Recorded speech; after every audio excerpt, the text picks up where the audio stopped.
না ভোটের ক্যাম্পেইন যারাই করছে, আমরা দেখছি না ভোটে যারা ক্যাম্পেইন করছে তারা হচ্ছে ফেসিস্ট, যারা বাংলাদেশকে সেই আগের পেছনের কাদায় নিয়ে যেতে চায়, বাংলাদেশে আবার সেই পিলকানা ট্র্যাজেডি ঘটাতে চায়, বাংলাদেশে আবার সেই শাপলা ম্যাসাকার করতে চায়, আলেম ওলামাদের হত্যাকাণ্ড চালাতে চায়, আবার সে আইনাগর তৈরি করার মাধ্যমে তারা এখানকার নাগরিকদেরকে গুম করতে চায়, খুন করতে চায়, ক্যাম্পাসগুলোকে সন্ত্রাসের রাজত্ব কায়েম করতে চায়।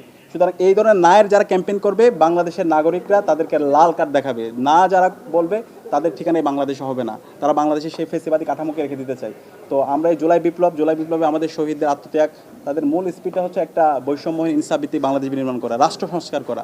তো এই রাষ্ট্র সংস্কার করার জন্য গণভোট অবশ্যই হাতে সিল মারতে হবে এবং বিজয়ী করতে হবে। এবং সে জায়গায় ফেসিবাদ বিরোধী আমরা যারা আছি, আমরা সবাই আশা করছি ঐক্যবদ্ধভাবে এই ক্যাম্পেইন করে আমাদের রাষ্ট্র সংস্কারের যে প্রক্রিয়া, সেই প্রক্রিয়া আমরা সবাই পরস্পরকে সহযোগিতা করব।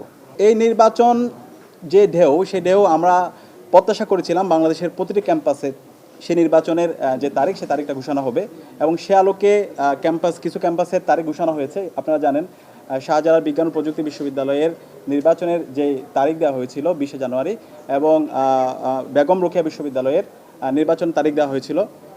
সেই তারিখ ইতিমধ্যে নির্বাচন যেন সঠিক সময় না হয়, সেটার জন্য বিভিন্ন ধরনের আমরা অপপ্রয়াস দেখতে পেয়েছি।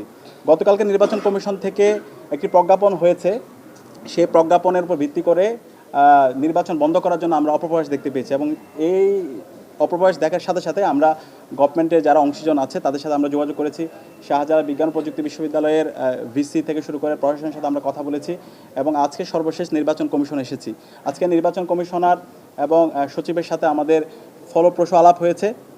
আমরা আমাদের কনসার্নগুলো জানিয়েছি। আমরা বলেছি নির্বাচন হবে আগামী মাসের 12 ফেব্রুয়ারি, আর শাহজালাল বিজ্ঞান ও প্রযুক্তি বিশ্ববিদ্যালয়ে নির্বাচন হবে 20 জানুয়ারি। 3 সপ্তাহ বাকি আছে।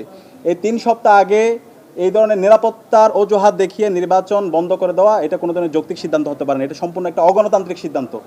শিক্ষার্থীদের নির্বাচিত প্রতিনিধিরা প্রতিটি ক্যাম্পাসে নেতৃত্ব দিবে, শিক্ষার্থীরা যাকে চায় সেই তাদের নেতা প্রতিনিধি হিসেবে সে নির্বাচিত হবে। সুতরাং এই ধরনের অগণতান্ত্রিক সিদ্ধান্ত ছাত্র সমাজ মেনে নেবে না।